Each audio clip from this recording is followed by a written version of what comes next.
How I like to define a bubble is somewhere that is safe and familiar to you and where the views of your community are reflected around you. But when you live in a place like that where you're not challenged at least once or twice, you become used to your own view of yourself.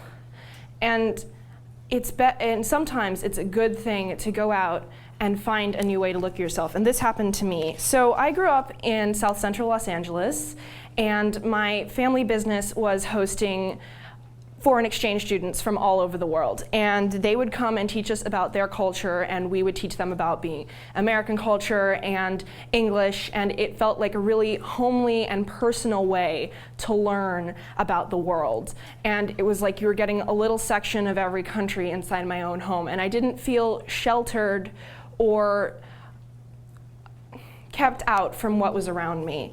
And I lived in the historic West Adams district, which is an area with really beautiful craftsman houses.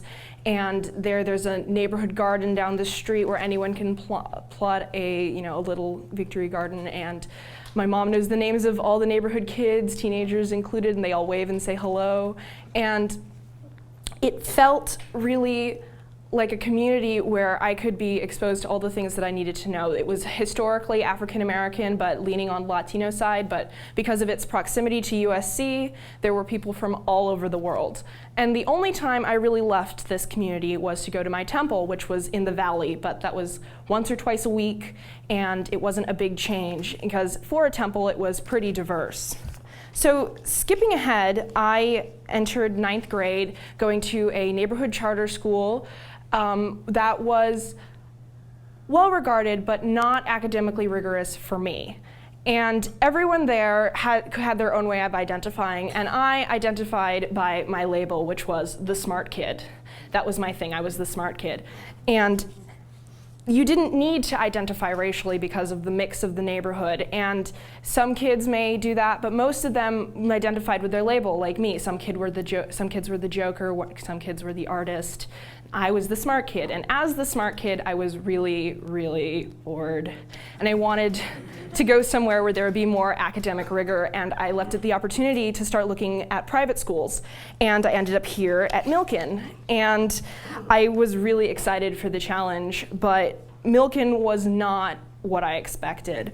So entering 10th grade, I made friends quickly, but was surprised to find that everyone was really unaware of the idea of a black Jewish girl. It blew their minds. They couldn't understand what was going on. And people kept asking me about like the stereotypical idea of black culture, like are there gangsters around? Do you live in the hood? And I felt a lot like Gangsta Kitty over here, which is like one of these things is not like the others. And this image was really jarring for me. Like I couldn't understand why are people putting me into this position. I'm the smart kid. And suddenly the smart kid thing was gone. Now I was the black kid. And I hadn't thought of myself this way before. I didn't need to look at myself through the racial perceptions, and neither had anyone at my old school either. Actually, the way they usually looked at me was, the best example I can think of this is I had a Spanish class one day where we were learning about camping, and one kid named Shakim, who was black, decided that to get out of doing this project, he would simply say that black people don't go camping. And the teacher said, that's ridiculous, I've seen black people go camping. And pointing to a girl sitting next to me with slightly darker skin, he said, were they Michaela Black? Or pointing to me, or were they Robyn Black? And the teacher said Robyn Black, and Shakim goes, oh yeah, Robyn Black people go camping. So, I didn't need to think of myself this way, no one thought of me this way either. And so when I described my heritage to people, I would say I'm Jamaican, Jamaican European, African American, Native American. I was mixed. I wasn't just black. And it was really different for me to look at myself this way. And as I neared the end of my 10th grade year, and the black kid label started to fade, and the smart kid label continued to be irrelevant, I decided that it was time to reassess. And I needed to look at myself holistically, and I found that I was more than just these two labels. I wasn't just the smart kid, and I wasn't just the black kid. I was many other things. I was a writer, I was an artist, I was a friend. And I had the opportunity to do this because people looked at me differently. I was in an area where people were not looking at me in the way that I looked at myself. They had a fresh pair of eyes, and a fresh pair of eyes can make all the difference. And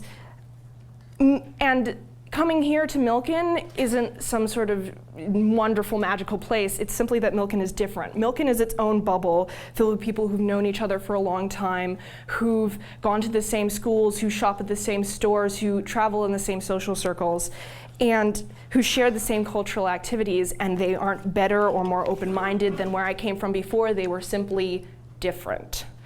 And every place is its own bubble no matter where you go, and the difference is you.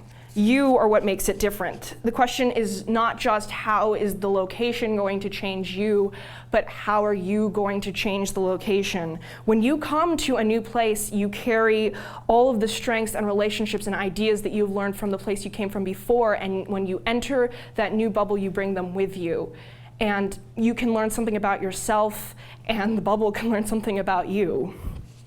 And that knowledge of your home and those relationships, when you take it, you may find that you like the new bubble that you've entered better, and you can stay there, or you can leave and return home and bring everything that you've learned back to where you were before, enriching your own bubble, making one bubble a giant universe of new ideas. Thank you.